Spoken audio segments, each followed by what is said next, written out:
Dwi'n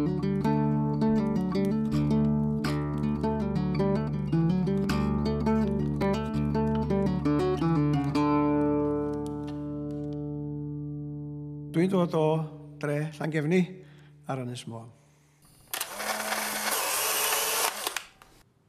Hugh Roberts.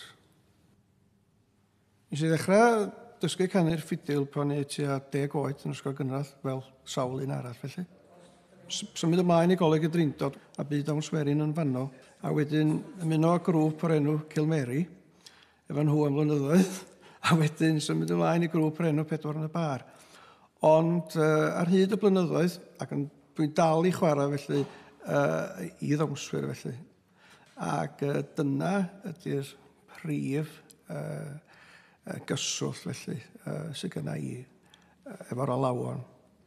Dwi wedi dewis chwarae tair alaw. Y gynta, hen alaw ddawns o'r enw, wel, yr enw Saesneg a ni di Three Sheepskins, neu Tri Chroen Dafad. Dwi'n meddwl bod hwnna'n gyfeithiad cywir. Dwi wedi dewis hon oherwydd, nid yn unig oedd hi'n boblogaidd yng Nghymru slawer dydd, ac yn Lloegr, fel yn digwydd bod, ond mi oedd yna dafarn yn Pentra Llanarchmedd yng nghanol Sir Fôn o'r enw, yn y 19af ganrif, o'r enw The Three Sheepskins. So dwi'n licio meddwl bod nhw'n dawnsio, chwarae'r alaw yma ac yn dawnsio'r ddawns o gwmpa yn y dafarn yn y cyfnod felly. Mae'r air alaw a chysylltiad hefyd a Llanarchmedd, alaw werin ydy, can werin o'r enw Ifan Tyddyn Goedyn.